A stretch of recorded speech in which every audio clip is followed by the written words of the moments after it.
Hi, it's Mark again, our Museum of Us, the Chapter and Artists Museum. And the people that I've interviewed and then just looking at the research, more interviews I would say than research, I really was impressed with the fact that a lot of people have a hard time getting rid of art.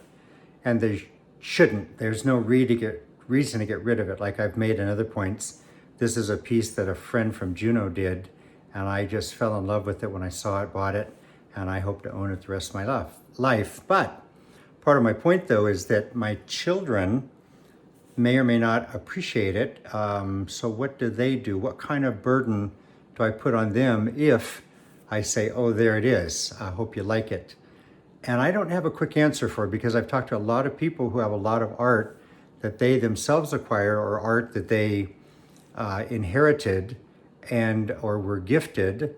And art is very personal. So an artist museum, the stuff that you inherit, the stuff that was gifted to you, I really don't have a great suggestion per se, but I did put some resources at the end of the chapter. Check those out, especially for organizations who will take the artwork and auction it or find a way for you to find financial value of it from it, if that's your wish, or if you just want to donate it, there's that opportunity as well. What I want to talk about though is what happens when you create art and what I call you create this thought child or thought children. What I mean specifically is that if you're an artist or a photographer and you create your own work, it's hard to express the attachment you have to it.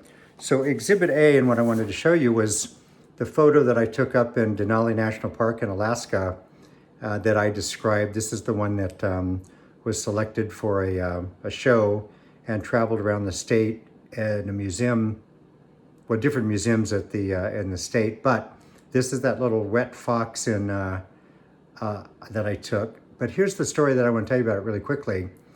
I would be in that art exhibit watching all of the beautiful photographs, watching the people come through, and I'll never forget the children, two children that came up and got so tickled by seeing the fox tongue on its nose as it was licking its nose.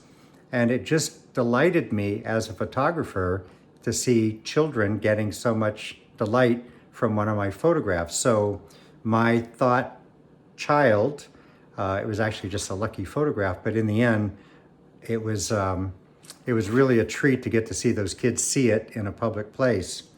Then there's the other side of that. What about when you have children yourself? This is our son and daughter. When they were children, exploring some gravel up in Alaska where they were born and raised.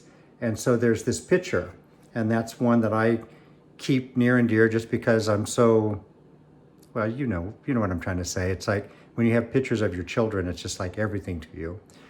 So as an artist, a photograph, what do you do with that? Well, luckily, photos are fairly easy to digitize, and so I can put it on that hard drive, the cloud, the thing for them, and they may not inherit this, but they'll get the digital version of it, just like with my fox picture. But then the best thing of all, especially if you're a parent, it's I might buy art, I might inherit art, I might be gifted art, I might make my own art, like my photography, my things about my children and my family, like I showed you the one about the picture of Papa holding the rifle next to his dog is really special to me. But then here's a whole nother level that I'm honestly kind of processing myself. What do you do when your children make art and it's now not something that you created, but something that your child created? This is a painting that my daughter did recently. I went over to visit her in India, and I was so fascinated by this one fellow that was behind the hostel where I was staying, who was taking care of these 7 cows in a Hindu culture. And I spent so much time just watching him taking care of the cows all day that I told her that story. And for Father's Day this year, she made me this gorgeous, gorgeous painting. Question, what do I do with the painting? And so this to me is the real dilemma I tried to express in the Artist Museum. Art as a visual or as a three-dimensional piece, any kind of art, we have a certain appreciation for, a certain attachment to, And so it's really, really tough to get rid of, really tough to process, just like we talked about with music and books.